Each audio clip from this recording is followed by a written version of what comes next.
ಸ್ವಾಗತ ಸುಸ್ವಾಗತ. ಯಾವಾಗಲೂ ನನ್ನ ಮಕ್ಕಳಿಗೆ ವಿಡಿಯೋಗಳಿಗೆ ವಾಯ್ಸ್ ಕೊಡ್ತಾ ಇದ್ರು, ಬಟ್ ಇವತ್ತು ವಾಯ್ಸ್ ಕೊಡಿ ಬನ್ನಿ ಅಂತ ಹೇಳಿದ್ರು. ನಮಗೆ ಹಾಸ್ ಸ್ನ್ಯಾಕ್ಸ್ ಕೊಡಿ, ಹಾಸ್ ಸ್ನ್ಯಾಕ್ಸ್ ಕೊಡೋದು ಬೆಳಿಗ್ಗೆ ನಮಗೆ 5:30 ಫ್ರೆಂಡ್ಸ್. 5:30ಗೆ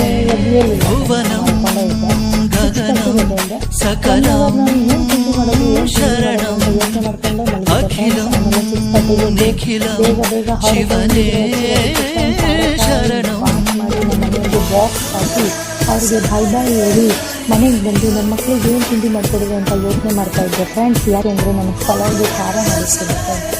ಖಾರ ಇದ್ದರೆ ಜಾಸ್ತಿ ನನ್ನ ಮಕ್ಕಳುಗಳಿಗೆ ತಿನ್ನಲ್ಲ. ಅದಕ್ಕೋಸ್ಕರ ನನ್ನ ಮಕ್ಕಳಿಗೆ ಪೂರಿ ಮಾಡೋಣ ಅಂತ ಯೋಚನೆ ಮಾಡಿದೆ. ಆ ಪೂರಿ ಮಾಡೋಣ ಅಂತ ಯೋಚನೆ ಮಾಡ್ಕೊಂಡು ಪೂರಿ ಮಾಡೋಣ ಅಂತೇಳಿ ಚಪಾತಿ ಹಿಟ್ಟನ್ನ ತೊಗೊಂಡು ಹೋದೆ ಅಡುಗೆ ಮನೆಗೆ.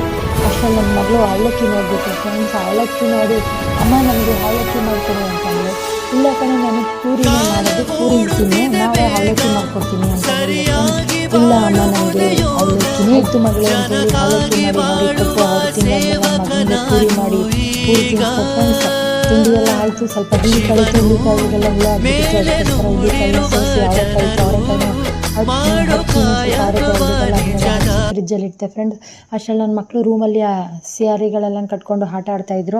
ಅರ್ಧ ಆಟ ಆದಮೇಲೆ ಮಧ್ಯಾಹ್ನ ಊಟ ಮಾಡಿದ್ರು. ಮಧ್ಯಾಹ್ನ ಊಟ ಆದಮೇಲೆ ಮಲ್ಕೊಂಡ್ಮೇಲೆ ಎದ್ಮೇಲೆ ಎಲ್ಲ ಸ್ವಲ್ಪ ಹೊರಗಡೆ ಹೋಗಿದ್ದು ಬರೋಣ ಅಂತೇಳಿ ಪಾನಿಪುರಿ ತಿನ್ಕೊಂಡು ಜಾಲಿಯಾಗಿ ಒಂದು ರೌಂಡ್ ಸುತ್ತಕೊಂಡು ಮನೆಗೆ ಬಂದೆ ಫ್ರೆಂಡ್ಸ್. ಮನೆಗೆ ಬಂದಮೇಲೆ ಸಂಜೆ 8 o'clock ಅನ್ನ ತಿನ್ಸೋಣ ಅಂತ ಹೋದೆ. ಅವರು ಅನ್ನ ತಿಂದೇ ಆಟ ಆಡ್ತಾಯಿದ್ರು. ನಿಮ್ಮ ಮನೆಗೆ ಬನ್ನಿ ತಿನ್ನಿ ಅಂತ ಹೇಳಿದ್ಕೆ ಆಮೇಲೆ ನನ್ನ ಮಗಳು ಅಮ್ಮ ನಮಗೆ ಯಾಕೆ ಕೊಡಮ್ಮ ನಾವೇ ತಿಂತೀವಿ ಅಂತ ಹೇಳಿದ್ರು. ಅವ್ರಿಗೋಸ್ಕರ ನಾನು ನುಗ್ಗೆಕಾಯಿ ಸಾಂಬಾರು ಮಾಡಿದ್ದೆ. ಸ್ವಲ್ಪ ಮೊಸರು ಮತ್ತು ನುಗ್ಗೆಕಾಯಿ ಸಾಂಬಾರು ಹಾಕಿ ಅವ್ರಿಗೆ ಊಟ ಕೊಟ್ಟೆ.